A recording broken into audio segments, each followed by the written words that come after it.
Hey guys and gals, welcome back to Drill of the Week. This is Drill of the Week number 10, and I'm calling this one Jellyfish.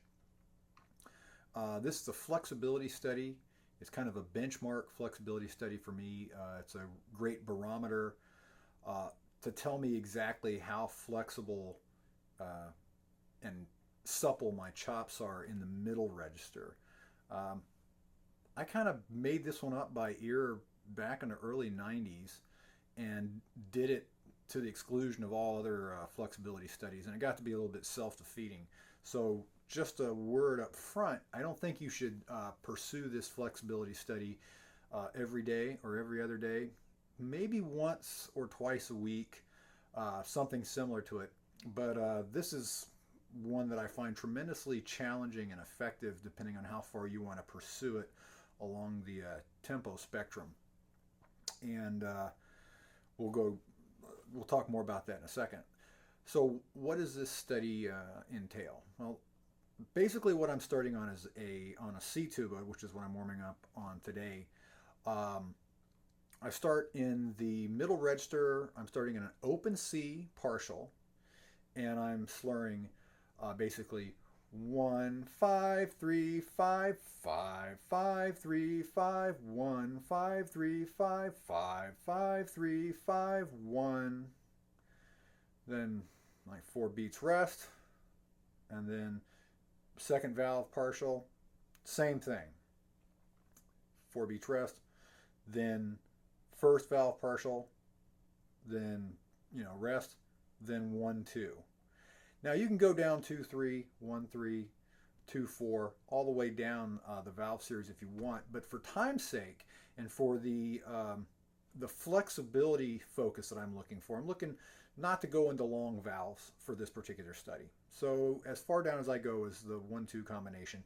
And by the way, I don't just do this on C tuba, I do it on F tuba as well. So I think it works equally well contrabass or bass tuba, and I think it would work really fantastically on trombone as well. So anyway, the study is 1 5 3 5 5 3 5 5 1 5 3 5 5 5 3 5 1, and then go down. Now I'm starting this out at a quarter note equals 100, and basically each one of those changes is an eighth note. Every note is an eighth note, and I'll tell you, when you record yourself doing these, the thing that's the most telling is how well you do it slowly. And having listened back to my recording of this, the video of my recording playing it slowly, there's a lot of slop in my technique. And I haven't done this study in a long time. So I'm glad I've kind of resurrected it back into the rotation, so to speak. Anyway, started at a quarter note equals 100, doing eighth notes. And if I have the time, I'll go up, I'll do it all the way through the 1 2 combination, and then I'll click up on the metronome 5 beats to 105 and do it, and then go up to 110, and then 115. I'll go up in increments of 5 beats per minute. For this video, I went in increments of 10 beats per minute. So I started off at 100, one iteration, then 110, one iteration, 120, so on and so forth, on up to 200. Okay? And then at 200, when I get to that, I add a tag at the end where I go through each series of the valve combination one time and connect it to the next one. So I'll go 1 3 5, 1 5 3 5 5 3 5 5, and then second valve the same thing, and then the first valve the same thing, and then the first and second combination, and then back up. Okay, so that's my tag once I get to a quarter note equals 200 beats per minute. And then I take that up to, for this video today, took it all the way up to 300, which is a personal best for me. I've done it in the past, but I can't go any faster. And I'll say this, I'm making this as an open challenge. I'm not saying this as a boastful challenge. I'm saying this because I know that if I say this and make this challenge, somebody's going to go out there and do it faster and better. And that's what my sincere hope is. But there's what I think literally when you get to 300 beats per minute, you're dwelling right on the verge of what I think is humanly capable of doing on the tuba. As large as the mouthpiece is, in the register that you have to vibrate your embouchure to get the notes to solidify and turn into pitches, and then the acoustics of the tuba amplifying that, I really think the threshold for what is physically capable of being done might be right around that 300 beats per minute. And so I'm throwing down the gauntlet. Anybody can do it faster, please do. I'd love to hear it. And I'm not saying that sarcastically. I would really love to hear it because, man, I've been busting my butt to get up to 300 beats per minute. So a couple of things to think on when you're doing this study. Early on, when you start it in a slower phase of it, when you're around 100 beats per minute, I think you should focus on doing it a healthy dynamic, probably forte, maybe a little bit above forte, but you want to do each one of these iterations in one breath. So big breath and just blow across the partials. As you start speeding up, you're going to have to come back in the dynamic a little bit, but because the study goes by faster, it's going to take a little bit less air and you'll be able to stay relaxed, especially when you start getting around 200 beats per minute and add the tail on the end. What else to focus on?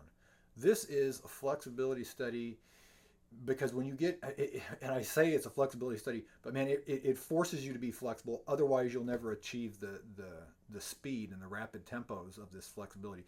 You really have to think of not using too much mouthpiece pressure. Don't cram that mouthpiece on there. If you do, it'll trap your chops and you won't be flexible. Number two, steady controlled airstream that from start to finish of each segment just has to be one big, what I call whole note air, as if you were just blowing a whole note. And then your embouchure adjusts the pitches, but your air is not being micromanaged. You're not blowing your air to different speeds for every single note. You're just blowing one stream of air like a whole note and adjusting your embouchure throughout. Now, when I say adjusting your embouchure, you shouldn't be focusing on adjusting the embouchure to vibrate every single note. What you should be focusing on is hearing. Now, I say this a billion times. I say it in every one of my studies, and I say it to all my students.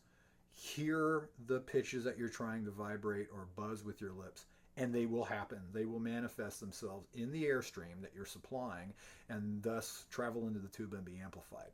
But if you focus on embouchure more than hearing of pitches, you'll never master this and you'll never be flexible. But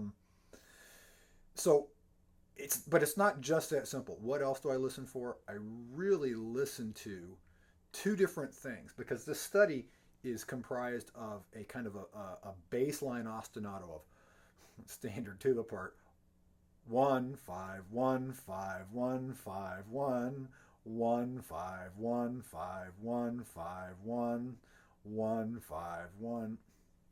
You get to hear the marching band part, but then you've got the filigree of the chord tones on the of the open partial and then the second partial and the first valve partial, outlining this flexibility study in the eighth notes and the wide skips. So you could listen for all of that line, or you could kind of focus on one or the other. And I find that depending on what the tempo is, I focus on one or the other.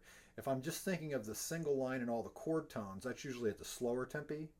As I get really, really fast and I really focus on trying to up the ante with the tempo, I start focusing on hearing 1 5 1 5 1 5 1 1 5 1 5 1 5 1. So I don't really have anything else to say about this particular study other than it's really challenging. Don't kill yourself and don't practice it every day, because what I found when I was working at Disney trying to really maintain and develop flexibility with this study, this was the only one that I used, and I was focused more on how fast I could do it rather than actually being flexible. And while that may be counterintuitive, the thing that most people lose track of when they're working on flexibility studies is being flexible. They're really focused on some trick or some gimmick. And I'll caution you right now that if you pursue this study too diligently and make it your primary focus, it does become a gimmick.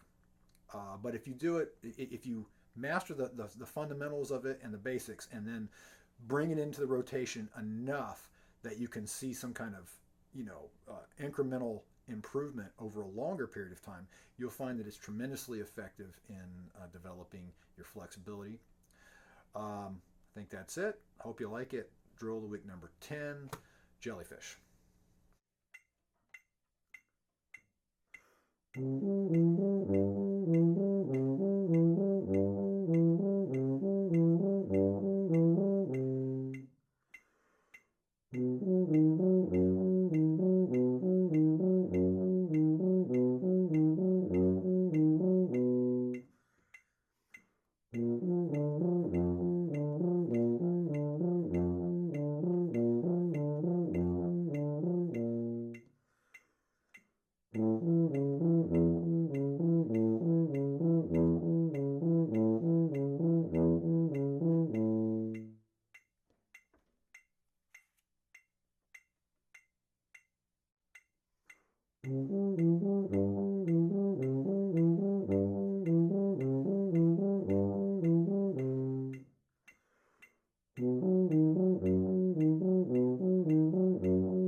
That'll pass.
Take a quick break to just reiterate one of the things that I've talked about in the introduction, which is the focus on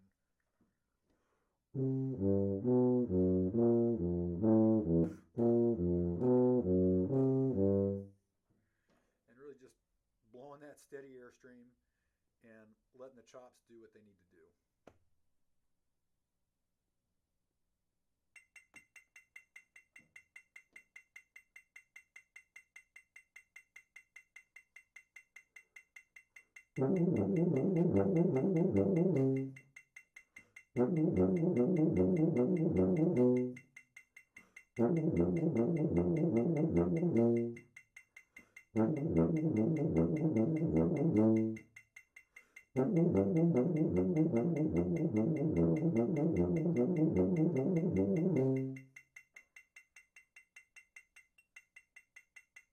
There you go. Want to buy a tuba?